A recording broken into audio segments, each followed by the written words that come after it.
Your life is more than what you can see or hear or touch or smell. And what did I leave out? Here. Your life is more than that. Your life is even more than your mind can understand.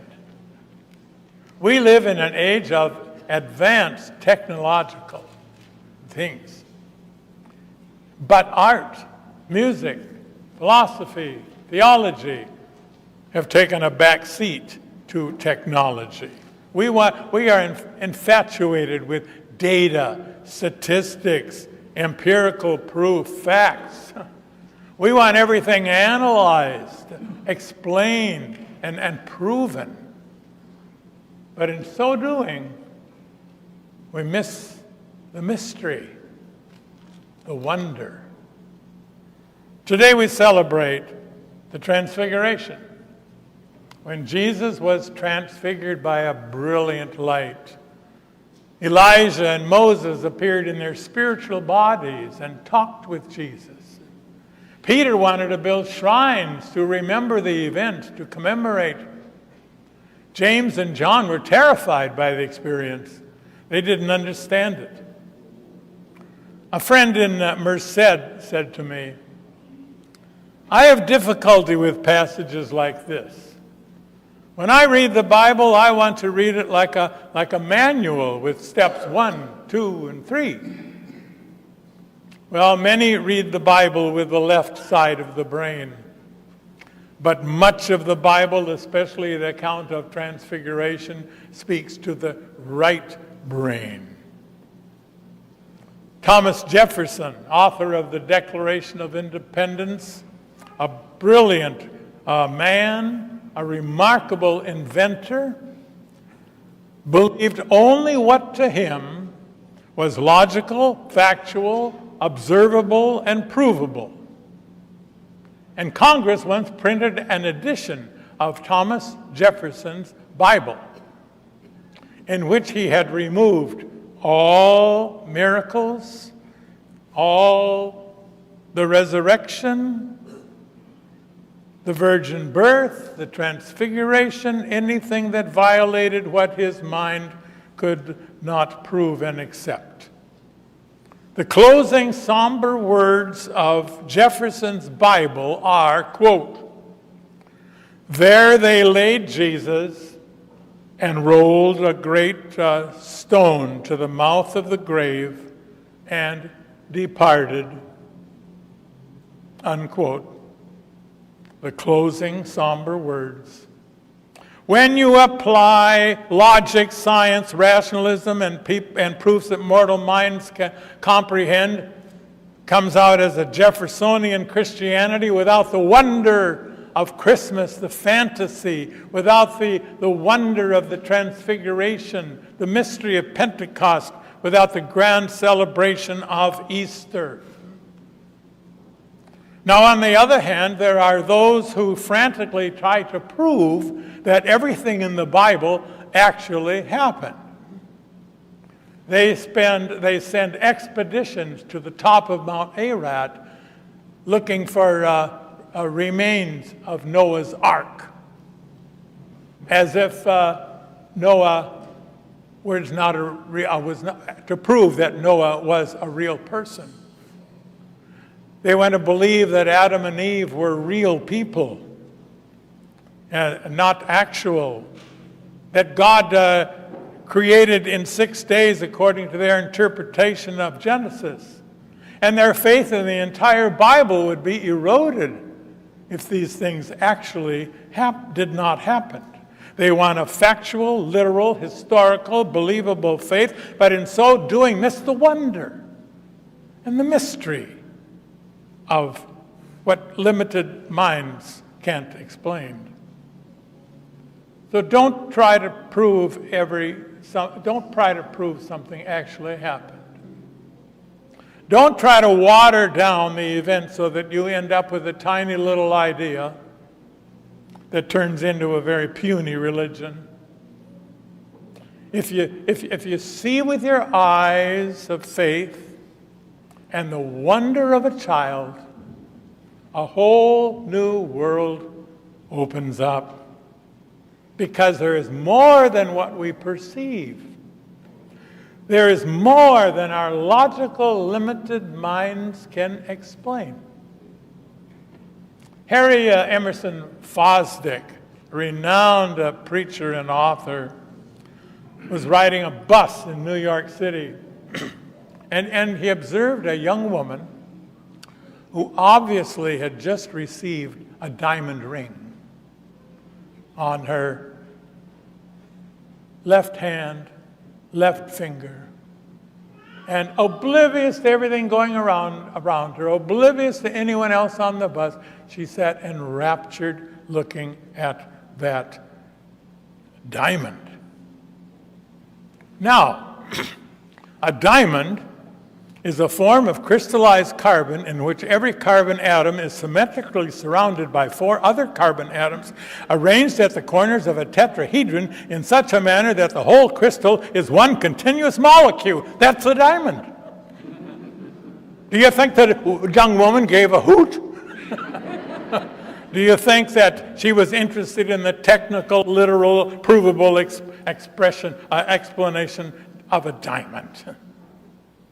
Oh, with a face glowing and eyes shining and her mind enraptured, she probably saw a handsome young Prince Charming in that diamond. A hero, her strong, indomitable hero. Now, probably other people saw her fiancé and he looked like a common, ordinary guy. But what is real? What people saw in her fiancé, or what she saw in her diamond. What that young woman saw in her diamond was something that all the scientists who ever drew diagrams of carbon atoms had never seen. So what's real? A hunk of carbon, or the dreams and myths of a young woman in love? Thomas Jefferson looked at Jesus and saw a man who taught and ended up dead on a cross. We who have experienced the love of God in our lives look at Jesus and see hope, encouragement, forgiveness, a Savior, one worthy of love. We see Jesus as one who came into the world supernaturally as a unique and special, and who left the world supernaturally resurrected. We see Jesus transfigured. We can't prove it. Can such a Jesus be proven? Not factually, not logically, not scientifically, but what is real? In Merced one Saturday, 25 Boy Scouts participated in the Walk for Reverence. They visited 4 churches to learn about faith. Well, we gave them a tour. We talked about our beliefs, and then we asked for questions. Most of the questions were about the symbols in our stained glass windows. But one little boy, a Cub Scout, asked, how do we know that, where is it? How do we know there really was a Jesus? A profound question for a little young boy. How do we know there really is a Jesus? Well, off the top of my head, I gave 2 answers, which I realized one was a left brain and one was a right brain. I said, we know there was a Jesus because we have the Bible, written by eyewitnesses. And we know there is a Jesus. We Christians know there was a Jesus because he is with us now. He was resurrected from the dead, and we experience him now. We experience his presence. My plea for you this morning is that you open your minds and hearts and read the Bible not just with your mind, but with your heart as well. Don't close your mind to what you cannot prove or believe logically or what does not fit your experience. 3-year-old Brian had been trapped beneath the automatic door of the garage for several minutes when his mother found him and thought he was dead. The door had crushed his little sternum right over his heart. They worried about heart and brain damage. 24 hours later, Brian woke up, reached out to his father and said, "Hold me, Daddy." And there was no neurological damage. A month later, Brian said to his mother, 3-year-old Brian said to his mother, "Sit down, Mommy, I have something to tell you." Now, he usually only spoke in phrases, but here he had a complete sentence which really surprised his mother. He said, "Do you remember when I got stuck under the garage door? It hurt really bad. I started to cry, and then the birdies came." "Birdies?" his mother asked. "Yes, the birdies. They made a whooshing sound, and they came into the garage, and they took care of me." "They did?" "Yes." And a sweet, powerful, reverent feeling filled the room when his mother said, "Well, what did the birdies look like?" "Oh, they were so beautiful. They were dressed in white, and some of them wore green and white." "Well, did they say anything?" "Yes, they told me that the baby would be all right." "The baby?" "Yeah, the baby laying on the garage floor. You came out and opened the garage door and ran to the baby, and you told the baby to stay and not to leave." Well, his mother nearly collapsed, for she had indeed gone and knelt beside Brian's body, and seeing him, she had looked around and whispered, "Don't leave us, Brian, please. Stay here." "Well, then what happened?" she asked. "We went on a trip, far, far away. We flew so fast up in the air. Oh, they're so pretty, Mommy. And there's lots and lots of birdies." And then he said, the bright light came. And someone in the light hugged him and said, "I love you, but you have to go back.